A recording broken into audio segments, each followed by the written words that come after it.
UP में महापुरुषों के मेमोरियल्स का होगा कायाकल्प। योगी आदित्यनाथ ने स्पेशल कैंपेन चलाने का दिया निर्देश।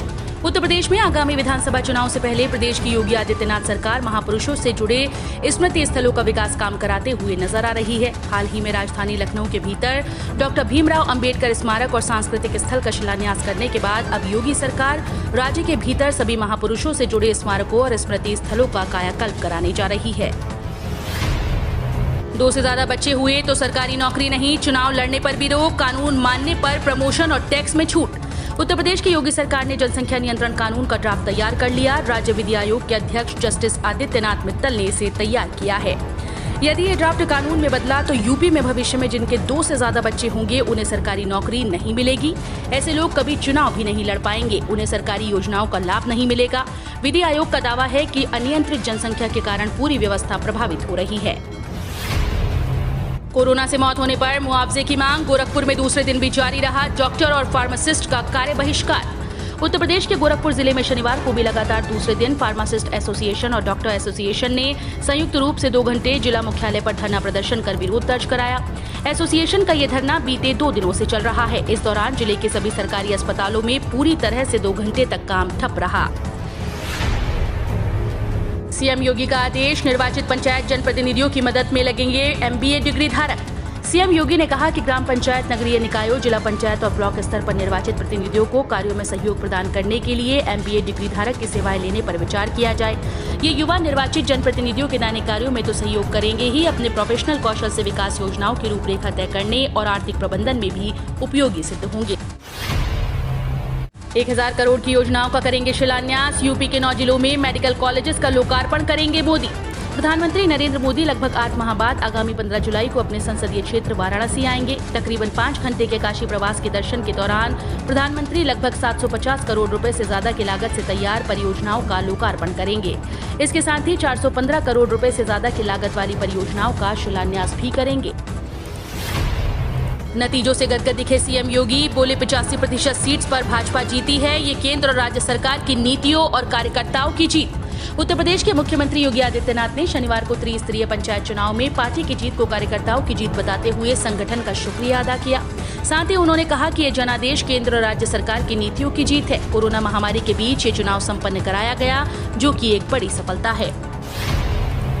कुछ ही दिनों में जारी हो सकता है यूपी कक्षा 10वीं 12वीं का रिजल्ट। उत्तर प्रदेश माध्यमिक शिक्षा परिषद द्वारा कक्षा 10वीं और 12वीं का रिजल्ट 15 जुलाई तक घोषित किया जा सकता है। गौरतलब है कि पिछले साल यूपी बोर्ड के परीक्षा परिणाम 27 जून को दोपहर 12 बजे के बाद जारी किए गए थे। 2020 में कक्षा 10वीं के 83% और 12वीं कक्षा के 74% छात्रों ने परीक्षा पास की थी। यूपी के मुख्यमंत्री योगी आदित्यनाथ ने क्वालिफाई करने वाले सभी छात्रों को बधाई दी थी। लखनऊ, पुणे और कटिहार, अमृतसर के लिए 2 स्पेशल ट्रेन होंगी शुरू। छपरा फर्रुखाबाद एक्सप्रेस के फेरे बढ़ाए गए। रेल से यात्रा करने वाले यात्रियों के लिए एक अच्छी खबर है। रेल प्रशासन ने 2 स्पेशल ट्रेन चलाने के साथ छपरा फर्रुखाबाद ट्रेन के फेरे बढ़ाने का निर्णय लिया।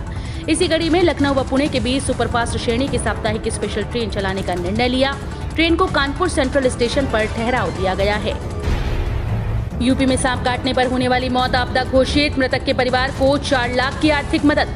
योगी सरकार ने उत्तर प्रदेश में सर्पदंश से होने वाली मौतों को राज्य आपदा घोषित कर दिया। यानी अब सांप के काटने से यदि किसी की मृत्यु होती है तो वो सरकारी मुआवजे का हकदार होगा। मुख्यमंत्री योगी आदित्यनाथ के निर्देश पर शासन ने राज्य के सभी जिलाधिकारियों को निर्देश जारी किए, जिसके मुताबिक अब सर्पदंश के मृतक के परिवार को सरकार की ओर से 4 लाख रुपए की आर्थिक मदद की जाएगी। काशीपुर मुरादाबाद रोडवेज बस सेवा 2 माह बाद शुरू। कोरोना की दूसरी लहर में बंद मुरादाबाद काशीपुर बस सेवा 2 माह के बाद शुरू कर दी गई है। इससे मुरादाबाद आने जाने वाले लोगों को बड़ी राहत मिली है। दूसरी तरफ बस संचालन शुरू होने से परिवहन निगम को भी अतिरिक्त आमदनी होगी। कोरोना संक्रमण की दूसरी लहर को देखते हुए उत्तराखंड और यूपी में बसों के आवागमन पर रोक लगा दी गई थी। इस दौरान केवल कुमाऊं मंडल की कुमाऊं मंडल में और गढ़वाल मंडल की बसों का गढ़वाल मंडल में ही संचालन हो रहा था। चुनाव के दौरान हिंसक झड़प को लेकर मायावती ने योगी सरकार पर साधा निशाना, बोली प्रदेश में जंगल राज चल रहा है। उत्तर प्रदेश में त्रिस्तरीय पंचायत चुनाव के अंतर्गत कल 476 सीट्स पर ब्लॉक प्रमुखों के चुनाव के लिए मतदान हुआ। इस बीच कानपुर, अमेठी समेत कई जगहों से हिंसक झड़प की भी खबरें सामने आई। कई जगहों पर तो हालात इतने कठिन हो गए कि पुलिस प्रशासन को लाठीचार्ज करना पड़ा। इसके बाद स्थिति काबू में आई। इस बीच उत्तर प्रदेश के पंचायत चुनाव में हिंसा की घटनाओं को लेकर भारतीय जनता पार्टी के नेतृत्व वाली राज्य सरकार पर निशाना साधते हुए बहुजन समाज पार्टी सुप्रीमो मायावती ने आरोप लगाया कि राज्य में कानून का शासन नहीं बल्कि जंगल राज चल रहा है। खेला होली के बाद यूपी के इस जिले में लगे धर्मेंद्र हटाओ अखिलेश लाओ के होर्डिंग।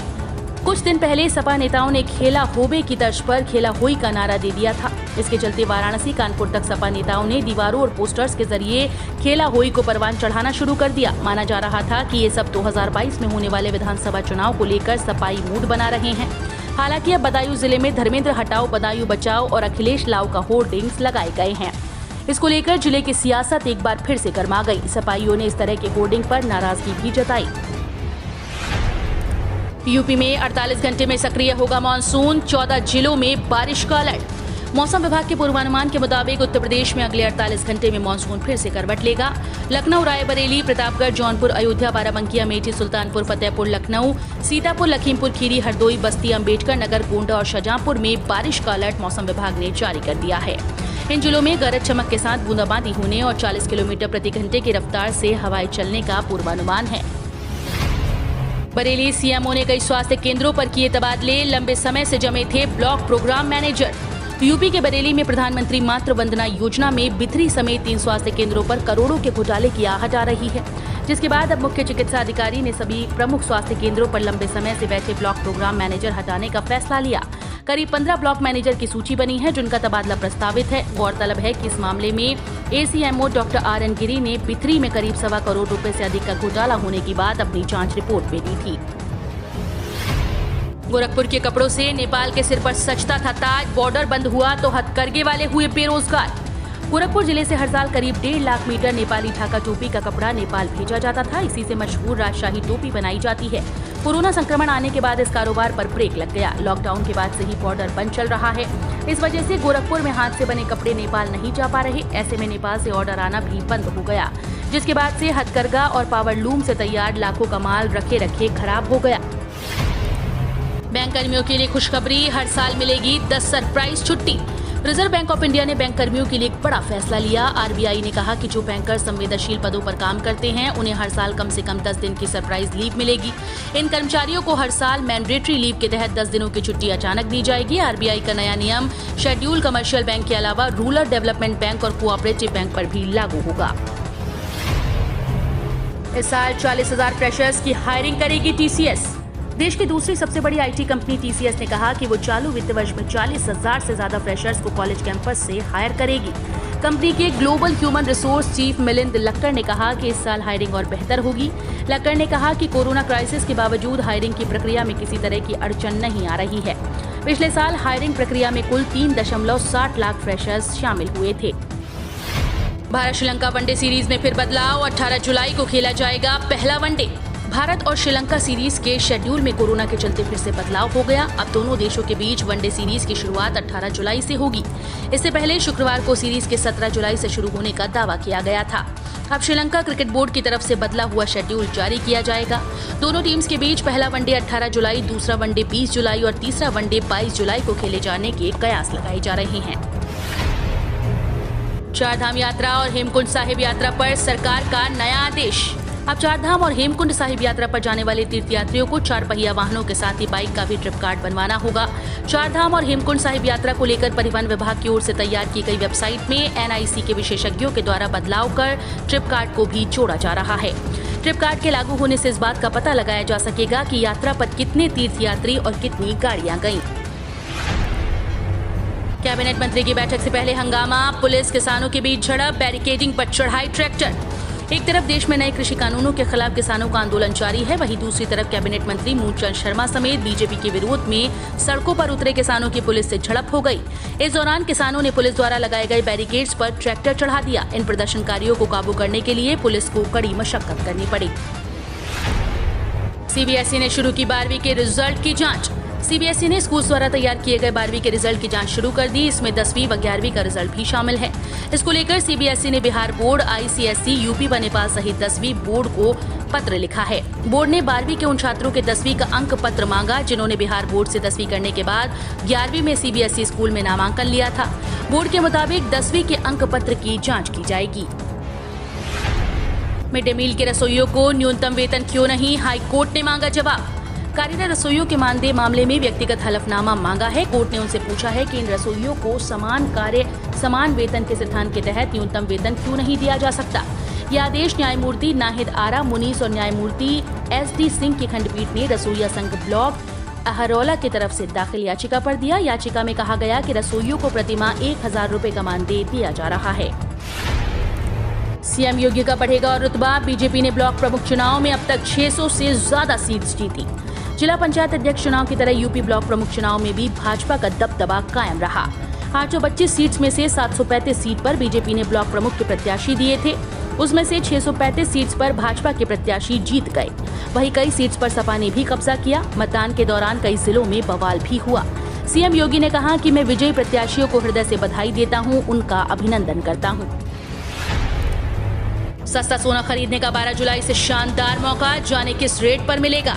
12 जुलाई से सावरेन गोल्ड बॉन्ड स्कीम 2021-22 की चौथी सीरीज की बिक्री शुरू हो रही है। ये केवल 16 जुलाई तक जारी रहेगी। RBI की विज्ञप्ति के मुताबिक इस सीरीज में प्रति ग्राम गोल्ड की कीमत 4807 रुपए तय की गई। ऑनलाइन आवेदन पर प्रति ग्राम 50 रुपए की छूट भी दी जाएगी। बॉन्ड सभी बैंक्स, डाकघर, मान्यता प्राप्त stock exchange, NSE stock holding corporation of India limited BSE के जरिए बेचे जाएंगे। यूपी में बीते 24 घंटे में 100 नए केस, 183 लोग हुए ठीक। सीएम योगी ने टीम 9 को दिए निर्देश। यूपी में कोरोना संक्रमण का कहर खत्म हो रहा है। प्रदेश में एक्टिव केसेस की संख्या के साथ ही मृत्यु दर में भी भारी कमी आई है। वहीं रिकवर हुए मरीजों की संख्या में लगातार बढ़ोतरी हो रही है। बीते 24 घंटे में प्रदेश में 100 नए मामले सामने आए, जबकि 183 मरीज स्वस्थ होकर डिस्चार्ज हुए।